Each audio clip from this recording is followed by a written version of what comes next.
Class 10 के वर्ग 10 के जो वर्गीकृत आंकड़े हैं उनका हम लोग बहुलक निकालना सीखेंगे, जबकि 9th क्लास में हम लोग अवर्गीकृत आंकड़ों का बहुलक निकालना सीखे हैं। जैसे किसी नंबर सीरीज में बहुत सारी संख्याएं दे देती हैं और उसमें पूछता है कि बताओ बहुलक कौन सा है, तो उसमें जो नंबर अधिक बार रिपीट किया होता है वह उसका बहुलक कहलाता था।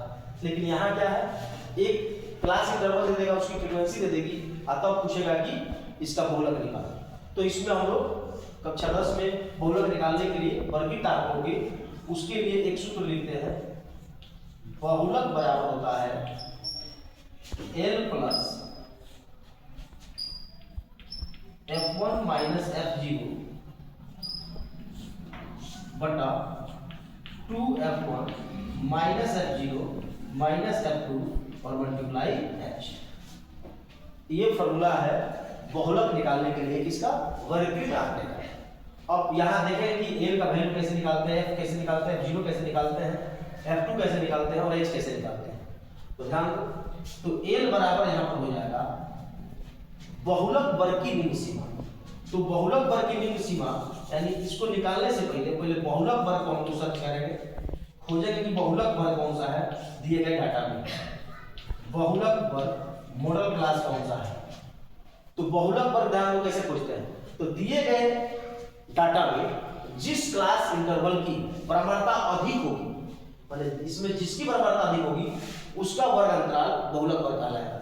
जैसे मान लो इसमें सबसे ज्यादा कौन सा है 8, तो 8 का जो वर्ग अंतराल है वो क्या है 3 से 5, तो ये बहुलक वर्ग हो गया। और अब यहाँ से बारी से सबका वैल्यू लिखेंगे।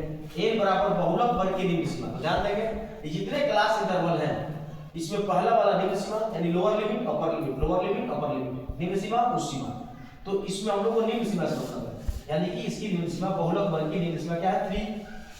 उसके बाद F1 है, तो F1 बराबर हो जाएगा बहुलक वर्ग की प्रवणता। तो बहुलक वर्ग की प्रवणता कितनी है 8। F0 बराबर बहुलक वर्ग के ठीक पहले वाले वर्ग की प्रवणता यानी 7। फिर F2 इक्वल टू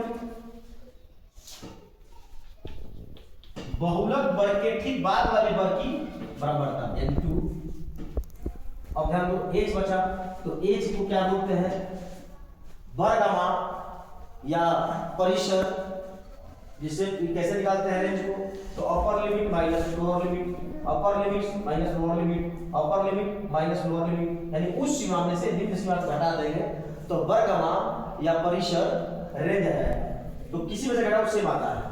तो ये देखो 5 में से 3 गया और 3 में से 1 गया, क्या आएगा 2 आएगा, क्या जाएगा 2। अब फार्मूला में सेट कर दो, बहुलक निकल जाएगा। तो फार्मूला में सेट करो, तो बहुलक बराबर हो जाएगा फार्मूला को L का वैल्यू बोलो, L का मान कितना है 3 प्लस F1 का मान बोलो, F1 का मान 8 है माइनस F4 का मान कितना है 7 है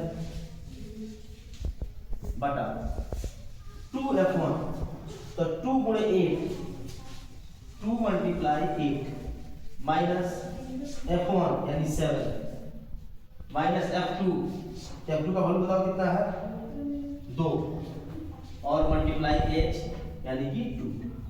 आगे बढ़ो 3 प्लस 8 में से 7 गया 1 और बटा में 8 यानी 8 गुना 16 माइनस 7 2 9 अब मल्टीप्लाई क्या है 2। आगे बढ़ो 3 प्लस, अब देखो ऊपर जाएगा 2 एकम 2 और नीचे हो जाएगा 16 में से 9 गया 7। अब कुछ नहीं करना है 3 प्लस, इसमें डिवाइड करो 7 से डिवाइड करके कर दो, हो गया आंसर। अब देखो यहाँ पे 2 है नीचे 7 है, ज्यादा है नीचे ऊपर कम है, तो डेसिमल लेके दोनों बजाओ 10 बनाओ, तो देखो ये 20 हो जाएगा 7 3 का ये यहाँ पे क्या 21 ज्यादा हो जाएगा 7 गुना 14 6 बचेगा 7 8 56, फिर कितना बचेगा बोलो 4 बचेगा।